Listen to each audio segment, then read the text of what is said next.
न पूछो कि मेरी मंजिल कहाँ है, अभी तो सफ़र का इरादा किया है। ना पूछो कि मेरी मंजिल कहाँ है, अभी तो सफ़र का इरादा किया है। ना हारूंगा हौसला उम्र भर, ये मैंने किसी से नहीं खुद से वादा किया है। हेलो, मैं विकास कुमार, मोटिवेशनल स्पीकर। दोस्तों, तो ज़िंदगी में अगर आपको वाकई सफलता का चुम्बन करना है, दर्द और कठिनाइयों को तो सहना पड़ेगा।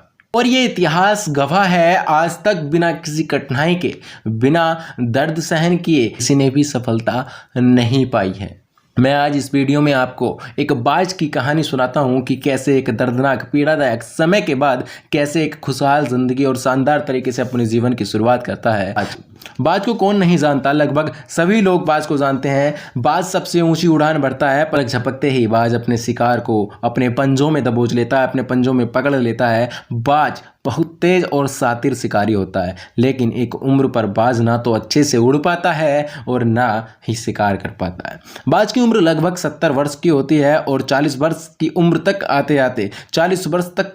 आते आते पंख इतने घने हो जाते हैं कि छाती से चिपकने लगते हैं। पंख इतने भारी हो जाते हैं कि छाती से चिपकने लगते हैं। चोंच लचीली और आगे की ओर मुड़ जाती है, जिसकी वजह से वो अपने शिकार को नहीं खा पाता। 40 वर्ष की उम्र तक आते आते उसके पंजों के नाखून भी इतने बड़े हो जाते हैं कि वो मुड़ जाते हैं और अपने शिकार को अपने पंजों में नहीं दबोच पाता। 40 वर्ष की उम्र तक आकर बाज के हालात ऐसे हो जाते हैं, बाज के हालात इतने बुरे हो जाते हैं कि वो मर जाए, क्योंकि ना तो बाज शिकार कर पाता है, ना उड़ान भर पाता है और ना ही अपने शिकार को खा पाता है। दोस्तों, इंसान के सर में थोड़ा सा भी दर्द हो जाए ना, थोड़ा सा भी दर्द होने लगे तो उसको ऐसे लगता है कि सारी दुनिया की दिक्कत, सारी दुनिया की परेशानी, सारी दुनिया की बीमारी सिर्फ उसी को दे दी गई है। तो सोचो बाज पर क्या बीत रही होगी जब तो उससे कुछ खाया जा रहा होगा, ना उससे शिकार किया जाता है और ना ही वो अपनी उड़ान भर पाता है। तो सोचो ऐसे में बाज पर क्या बीत रही होगी, किस तरीके से वो अपनी ज़िंदगी को जी रहा होगा 40 वर्ष की उम्र में आकर। यहाँ 40 वर्ष की उम्र में आकर जब बाज ना तो शिकार कर पाता है, ना खा पाता है और ना ही अपनी उड़ान भर पाता है, तो बाज के पास दो विकल्प होते हैं।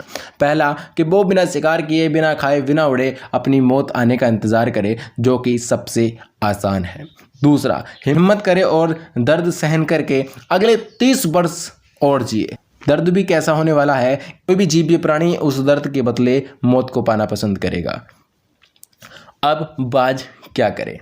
अगर ये विकल्प किसी इंसान को दिया जाए तो कौन सा विकल्प चुनेगा? 90% पहला वाला। 90% लोग सिर्फ पहले वाले विकल्प को ही चुनेंगे, ज़्यादातर लोग सिर्फ पहले वाले विकल्प को ही चुनेंगे और आज के टाइम में ज़्यादातर लोग इसी काम को कर भी रहे हैं। ज़्यादातर लोग अपनी ज़िंदगी के अंदर सिर्फ ज़िंदगी को एडजस्ट ही करते हैं, वो अपनी ज़िंदगी में बदलाव करना नहीं चाहते। क्यों? क्योंकि बदलाव करने के लिए दर्द को सहना पड़ता है, बदलाव करने के लिए कठिनाइयों का सामना करना पड़ता है। तो इसलिए 90% लोग सिर्फ पहला वाला ऑप्शन चुनेंगे, वो सिर्फ अपनी मौत का इंतज़ार करेंगे और अपनी ज़िंदगी को जैसे चल रही है वैसे चलाते रहेंगे और उसी ज़िंदगी के इर्द गिर्द घूमकर उसी ज़िंदगी को एडजस्ट कर कर जीते रहेंगे। लेकिन बाज दूसरा ऑप्शन चुनता है और अगले 6 महीने के लिए अपने इलाके की सबसे ऊंची चोटी पर जाकर अपना एक घोंसला बनाता है। वहाँ से शुरू होती है बाज की कठिनाई, दर्दनाक और संघर्ष भरी कहानी।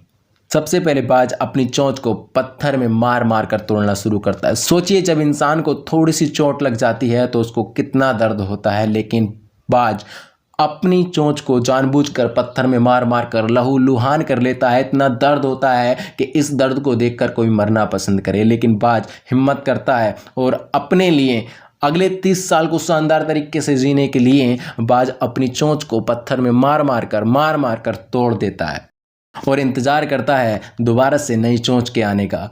और फिर बाज अपने पंजों के जो नाखून होते हैं, उन नाखूनों को पत्थर पर घिस घिस कर तोड़ देता है। सोच कर देखिए कि इतना दर्द, इतना पीड़ादायक संघर्ष, इतना दर्द कैसे सहन कर रहा होगा एक बाज। लेकिन उसको पता है कि इस दर्द को सहन करने के बाद मेरे अगले 30 साल बहुत ही शान शौकत से रहने वाला हूँ, अगले 30 साल की ज़िंदगी बहुत अच्छे से जीने वाला हूँ। इसलिए वो अपने पंजों को पत्थर में घिस कर तोड़ देता है, उनको ख़त्म कर देता है, उनको तोड़ लेता है और दोबारा से इंतज़ार करता है अपने नए पंजों के आने का।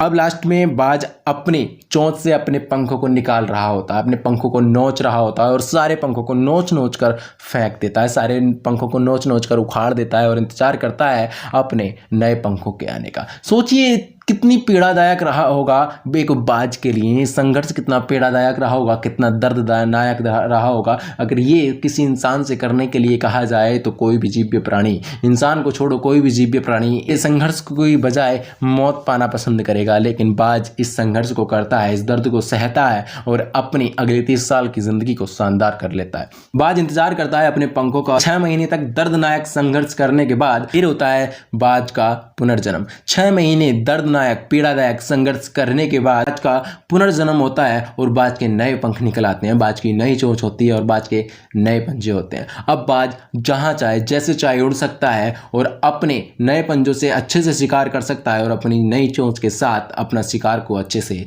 खा पी सकता है। अब बाज अगले 30 साल आराम से जी सकता है। लेकिन इस कहानी का माध्यम क्या है? इस कहानी को आपको बताने का माध्यम सिर्फ इतना है कि ज़िंदगी के अंदर अगर आपको सफल होना है तो आपको पीड़ा तो सहन करनी पड़ेगी। अगर ज़िंदगी के अंदर सफलता पानी है तो आपको कठिनाइयों का सामना तो करना पड़ेगा। जिस व्यक्ति ने भी कठिनाइयों का सामना किया है उसी ने इतिहास रचा है, उसी ने सफलता पाई है। लेकिन जो व्यक्ति अपनी ज़िंदगी के अंदर कठिनाइयों से डरते हैं, जो लोग दर्द सहन करना नहीं चाहते और ना ही वो दर्द सहन कर पाते हैं, तो ऐसे व्यक्ति जिंदगी के अंदर सिर्फ काम और मेहनत ही करते रहेंगे, ना कि सफल होंगे। अगर आपको वाकई में सफल होना है तो अपनी जिंदगी के अंदर कठिनाई और दर्द को तो सहना पड़ेगा। और इतिहास गवाह रहा है कि जिन व्यक्तियों ने भी सफलता की सीढ़ियों पर चलना शुरू किया है उन्होंने दर्द को सहा है, कठिनाइयों का सामना किया है, तब कहीं जाकर के उन्होंने सफलता पाई है। और हाँ, सफलता बिना हारे नहीं मिलती। आपको न जाने कितनी हारों का सामना करना पड़ेगा। और एक कहावत है कि मैं हारता नहीं, मैं या तो जीतता हूँ या सीखता हूँ। तो हार कभी आपको हराती नहीं है बल्कि आपको सिखाती है कि अब की बार आप में कौन सी कमी रही और आपको क्या सीख करके आगे बढ़ना है। तो अगर कभी आप असफल हो जाएं तो अपने आप को हारा हुआ ना समझें, क्योंकि आप नहीं हारे, आपका किया गया तरीका गलत था। तो आप अपने तरीके में सुधार कीजिए और फिर से शुरुआत कीजिए। इंसान कभी हारता नहीं है, या तो सीखता है या जीतता है। तो अपनी ज़िंदगी के अंदर आप अपने आप को कभी हारा हुआ महसूस ना करें। अगर आप कभी असफल हो जाते हैं तो दोबारा कोशिश कीजिए। सफलता के एक मूल मंत्र है कि अगर आप कभी असफल हो जाएं, सफलता का एक मूल मंत्र है कि अगर आप कभी असफल हो जाएं तो फिर से एक बार और शुरुआत करें और हर बार इसी सफलता के मूल मंत्र को अपनाते रहें। आप सफलता को ज़रूर चूमोगे, लेकिन सफलता के लिए आपको दर्द तो सहना पड़ेगा। वीडियो में सिर्फ इतना ही। मिलते हैं ऐसी किसी मोटिवेशनल वीडियोस के साथ, मोटिवेशनल स्टोरीज के साथ अगली वीडियो में। तब तक के लिए सीखते रहिए और अपनी ज़िंदगी में सीख करके आगे बढ़ते रहिए। Good luck, all the best.